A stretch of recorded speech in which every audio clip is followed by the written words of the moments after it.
Shalom et bienvenue aujourd'hui dans notre enseignement du jour.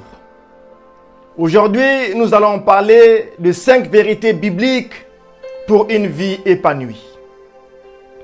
Bien-aimés, avoir la richesse, le pouvoir et même l'autorité ne garantit pas forcément une vie épanouie.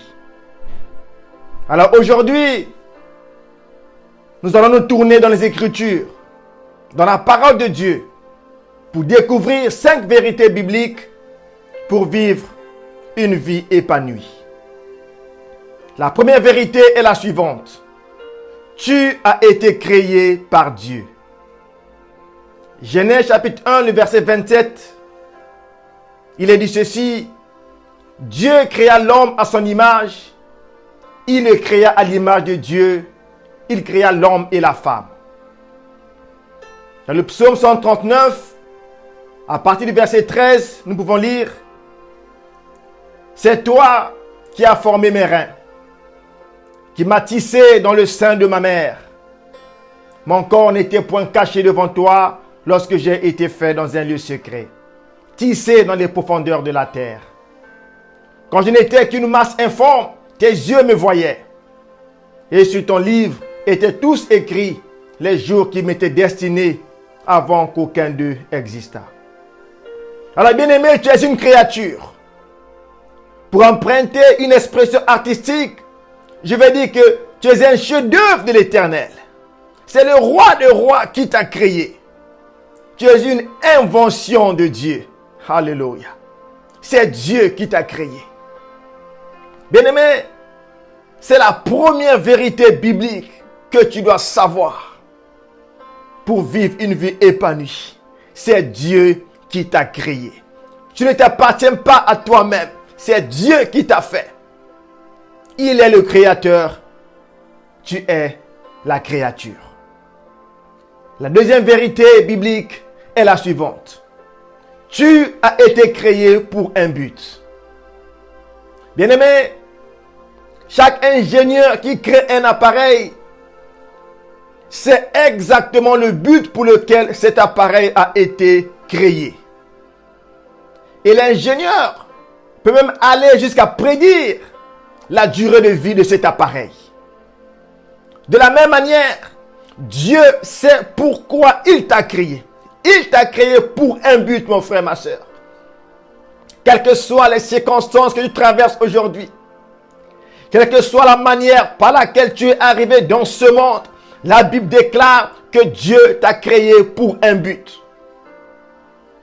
Dans Proverbes chapitre 16, le verset 4, il est écrit « L'Éternel a tout fait pour un but, même le méchant pour le jour du malheur. » Alors il est important, bien-aimé, que tu découvres le but pour lequel Dieu t'a créé.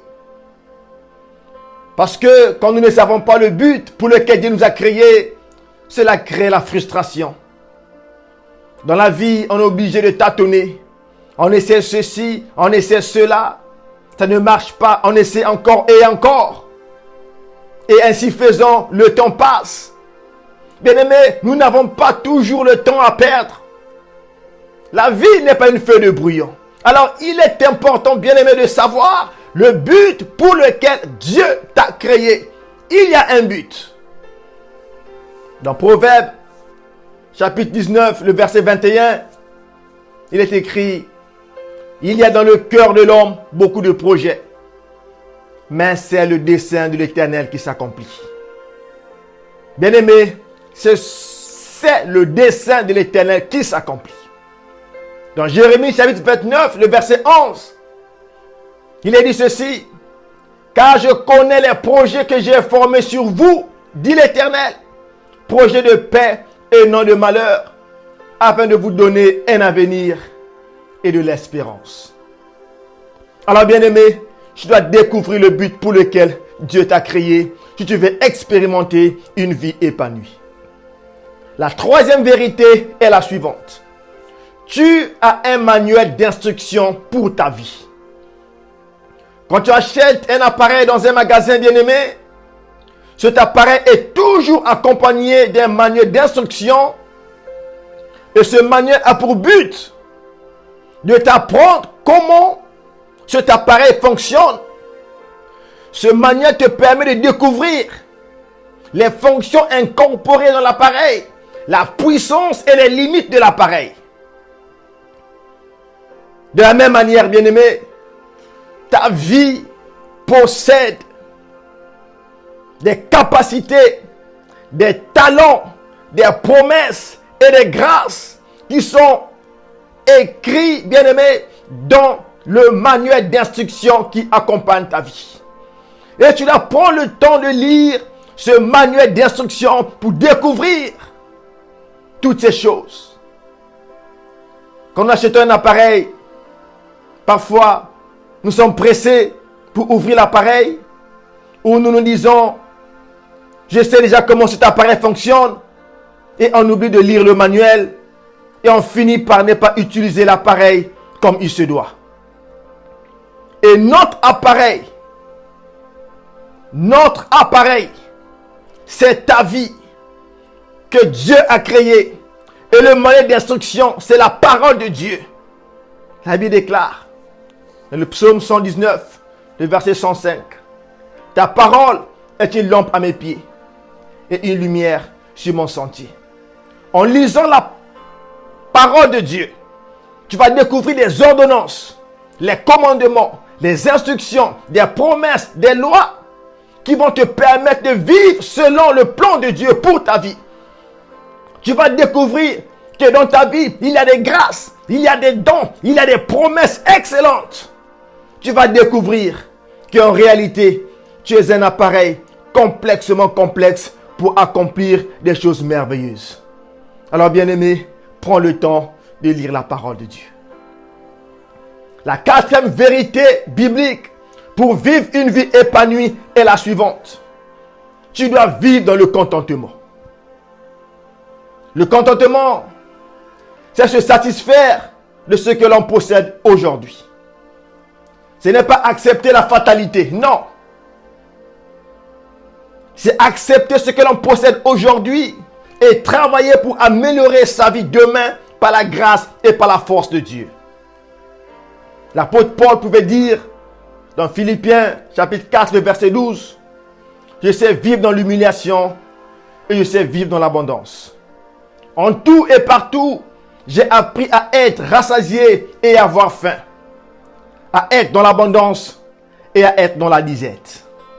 Oui, bien-aimé, il est important que tu apprennes à vivre, à te contenter de ce que tu as aujourd'hui.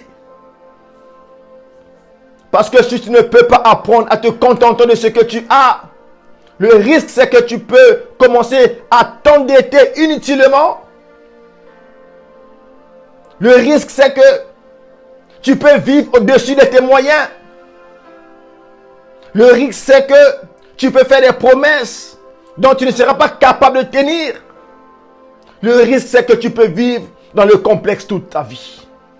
Voilà pourquoi il est important, mon frère, ma soeur, de vivre dans le contentement. Quelqu'un a dit, mon Dieu, donne-moi la sérénité d'accepter les choses que je ne peux pas changer. Le courage de changer celles que je peux changer. Et la sagesse de distinguer les premières des secondes. Alléluia. La cinquième vérité est la suivante. Tu dois vivre aujourd'hui. On dit souvent, hier est passé, demain ne m'appartient pas. Dans la prière de notre Père, il est dit, donne-nous aujourd'hui notre pain quotidien. Aujourd'hui. Bien-aimé, si tu ne peux pas vivre aujourd'hui, tu ne peux pas expérimenter l'épanouissement. Réjouis-toi du jour que l'Éternel te donne. Dans le psaume 118, le verset 24, il est écrit, c'est ici la journée que l'Éternel a faite, qu'elle soit pour nous un sujet d'allégresse et de joie. Oui, bien-aimé, réjouis-toi, profite de la vie, profite du jour que Dieu te donne. Dans Matthieu chapitre 6, le verset 34, Jésus pouvait dire, ne vous inquiétez donc pas du lendemain, car le lendemain aura soin de lui-même. À chaque jour suffit sa peine. Alors bien-aimé, prends le temps de te réjouir aujourd'hui. Ce n'est pas que aujourd'hui sera toujours facile. Ce n'est pas que aujourd'hui sera toujours simple. Mais tu peux compter sur la grâce de Dieu pour te donner cette force de te réjouir du jour qu'il te donne. Cela te permettra de vivre une vie épanouie. Dans une de ses chansons, Chantal Paris pouvait dire, un jour à la fois, ô mon Dieu, c'est tout ce que je demande. Le courage de vivre, d'aimer et d'être aimé, un jour à la fois, demain ne m'appartient pas. Alors voici, bien aimé, 5 vérités bibliques pour vivre une vie épanouie. 1. Tu as été créé par Dieu. 2. Dieu t'a créé pour un but que tu dois découvrir. 3. Ta vie possède un manuel d'instruction qui est la parole de Dieu pour que tu découvres tout ce qu'il y a en toi et les promesses faites sur ta vie. 4. Apprends à vivre dans le contentement. Et enfin, 5. Tu dois vivre aujourd'hui. Profite de la vie que Dieu te donne chaque jour. Que l'Éternel te bénisse et qu'il te garde. Que l'Éternel fasse lui sa face sur toi et qu'il t'accorde sa grâce. Que l'Éternel tourne sa face vers toi et qu'il te donne la paix. Au nom tout-puissant de notre Seigneur et Sauveur Jésus-Christ. Amen.